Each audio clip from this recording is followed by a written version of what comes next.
नमस्कार, आप देख रहे हैं क्राइम 24 आवर्स और मैं हूं आपके साथ ज्योति कनौजिया। आइए नजर डालते हैं दिन भर की बड़ी खबरों की ओर। प्रधानमंत्री नरेंद्र मोदी इस साल गर्मियों में अमेरिका की यात्रा कर सकते हैं। हालांकि यात्रा की तारीखों को लेकर अभी स्पष्टता नहीं है और दोनों देशों के अधिकारी इस पर काम कर रहे हैं। सूत्रों की माने तो अमेरिकी राष्ट्रपति जो बाइडेन की ओर से प्रधानमंत्री मोदी को अमेरिका यात्रा का निमंत्रण भेजा गया है।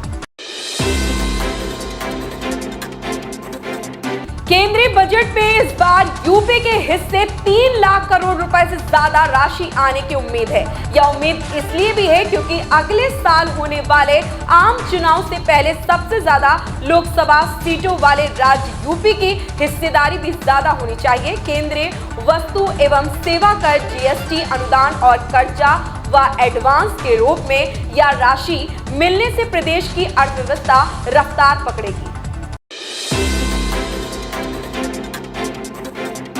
राजस्थान के जयपुर में साड़ी का बिजनेस करने वाली महिला से 1 लाख रुपए की लूट हुई है। एटीएम बूथ के अंदर पिस्टल दिखाकर बदमाशों ने लूट की वारदात को अंजाम दिया। फिलहाल पुलिस ने मामला दर्ज कर लिया है। बिजनौर में सिगरेट से लदा ट्रक कब्जे में लेने और चालक को बंधक बनाकर 20 लाख की मांग करने के मामले में एक और सिपाही को गिरफ्तार कर लिया गया है। मुरादाबाद में चालक के पद पर तैनात इस सिपाही को गिरफ्तार करते हुए कोर्ट में पेश किया गया है, जहां से उसे जेल भेज दिया गया है। अब तक इस मामले में 3 पुलिसकर्मियों समेत 5 लोगों की गिरफ्तारी हो चुकी है। उर्फी जावेद बेहद बोल्ड एक्ट्रेस हैं, जो अपने काम के साथ साथ अपने बोल्ड कपड़ों, अतरंगी फैशन सेंस और बेबाक स्टेटमेंट और इंटरव्यू के लिए जानी जाती हैं। जिन चीजों के इस्तेमाल के बारे में आप सोच भी नहीं सकते, उर्फी उसे अपना फैशन बना लेती हैं। जी हाँ, रैपिंग के लिए इस्तेमाल होने वाली सिल्वर फाइल से लेकर कचरा फेंकने वाली polythene, motorcycle chain, wrist watch और पेपर्स, आसमान के नीचे शायद ही कुछ ऐसा बचा हो जिससे उर्फी ने कोई ड्रेस ना बनाई हो।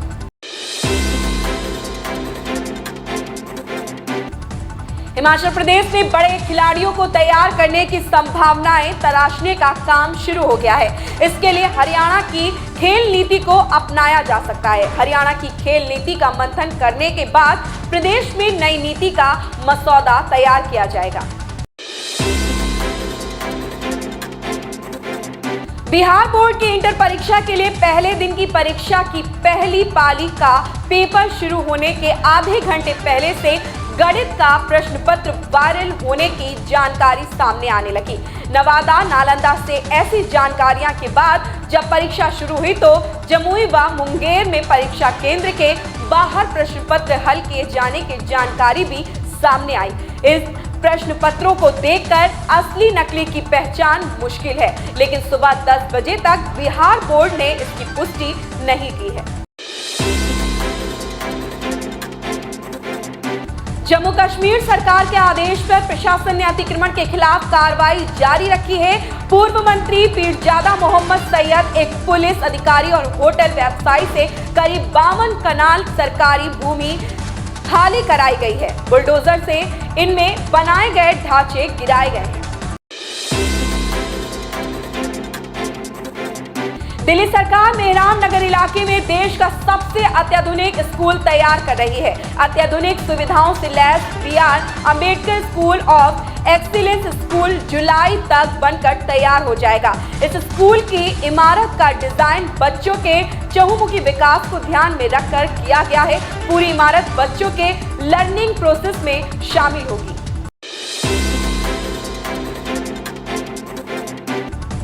राष्ट्रीय सुरक्षा सलाहकार अजीत डोभाल ने वॉशिंगटन में अपने अमेरिकी समकक्ष जेक सुलिवन से मुलाकात की है।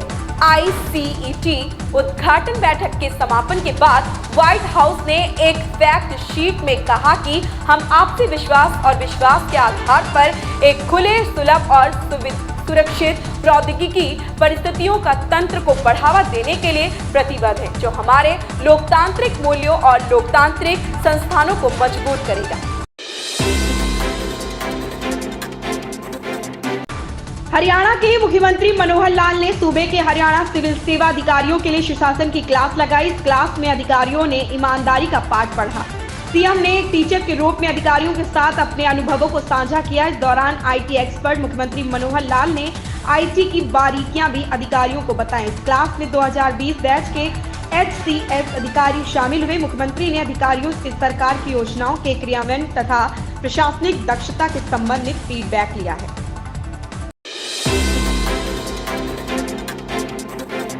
हरियाणा में फतेहाबाद के गांव दरियापुर में एक युवक बुधवार सुबह करीब 5 बजे मोबाइल टावर पर चढ़ गया। युवक का आरोप है कि गांव के पूर्व सरपंच ने मनरेगा के कामों में घपला किया है। ग्रामीणों को जैसे ही युवक की टावर पर चढ़ने की बात पता चली तो लोग मौके के लिए दौड़े।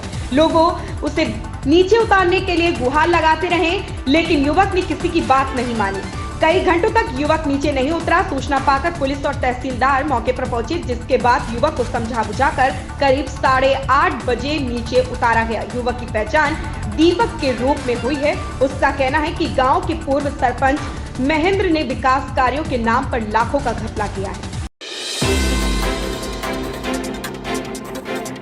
हरियाणा के रोहतक में सरपंचों का विरोध प्रदर्शन जारी है। सरकार द्वारा लागू की गई ई टेंडरिंग व राइट टू रिकॉल के विरोध में सरपंच प्रदर्शन कर रहे हैं। पिछले कई दिनों से जारी सरपंचों के समर्थन में भारतीय किसान यूनियन भी आ गई है। वहीं सरपंच भी अपने विरोध प्रदर्शन को तेज करने की तैयारी है। गुरनाम सिंह चड़ूनी ने कहा कि आज सरकार के सामने सरकार बैठी है, असली सरकार तो सरपंच ही है। साथ ही उन्होंने बीडीसी व पार्षदों से भी आह्वान किया कि वे भी सरपंचों का साथ दें। सरकार सभी का एक एक करके नंबर डालेगी।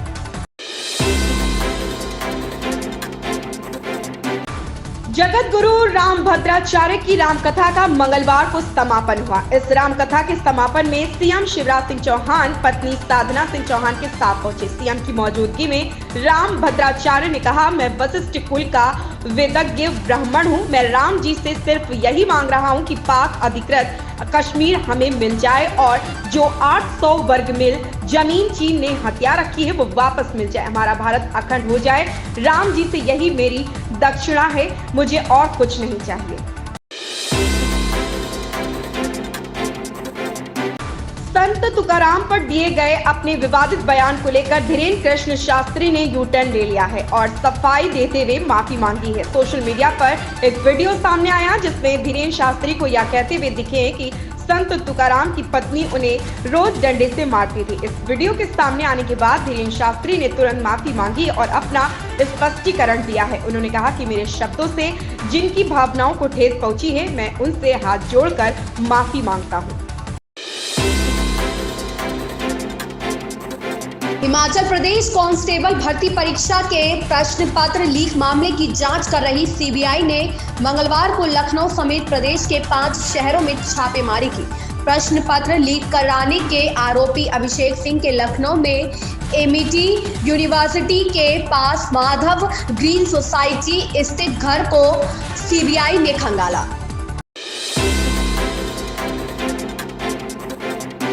खिली धूप और खुलता मौसम खुशनुमा एहसास दे रहा है। तेज धूप में लोग अब हाफ स्वेटर से काम चला रहे हैं, पर पछुआ हवाएं अभी पूरी तरह ठंड से राहत देती नहीं दिख रही है। मंगलवार को 15 किलोमीटर प्रति घंटा की रफ्तार से हवाएं चली।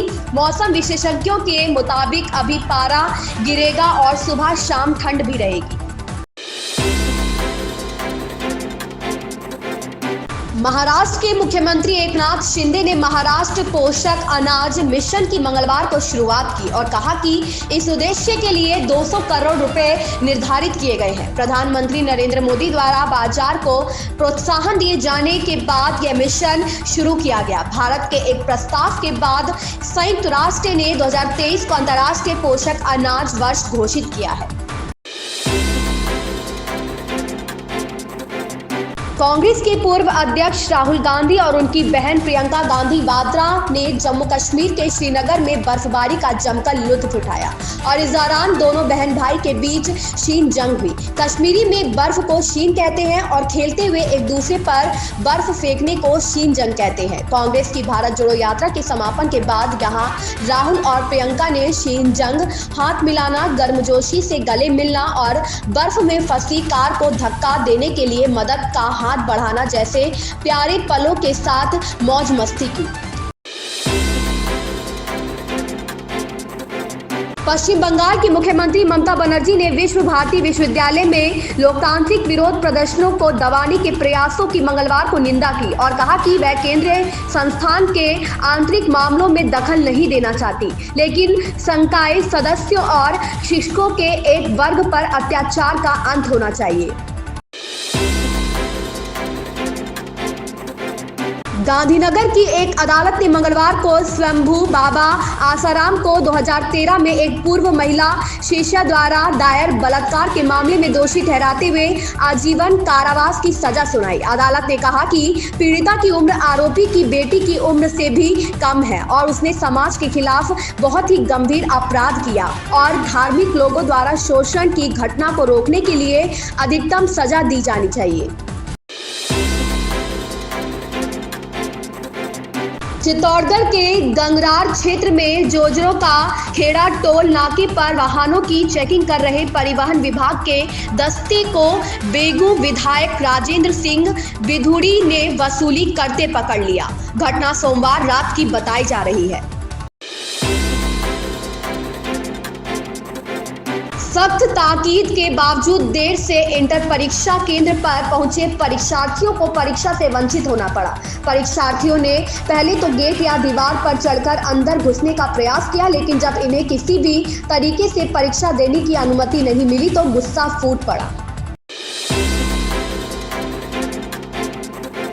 प्रसिद्ध टीवी धारावाहिक अनुपमा की मुख्य किरदार रूपाली गांगुली ने सोमवार को बाबा महाकाल के दर्शन करने उज्जैन पहुंची। उन्होंने सीरियल के साथ ही कलाकारों के साथ सुबह बाबा महाकाल की भस्म आरती में दर्शन किए। भस्म आरती के बाद महाकाल मंदिर के गर्भगृह में पुजारियों द्वारा पंचामृत अभिषेक कराया गया। पूजन के बाद टीवी एक्टर रूपाली गांगुली ने बताया कि महाकाल दर्शन करने के बाद मन को बहुत शांति मिलती है और महाकाल ने ही सब कुछ दिया है।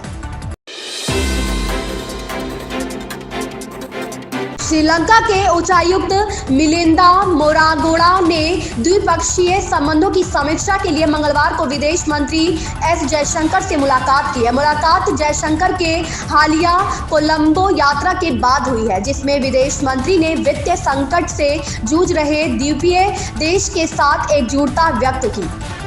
इन खबरों में बस इतना ही। बने रहे क्राइम 24 आवर्स के साथ।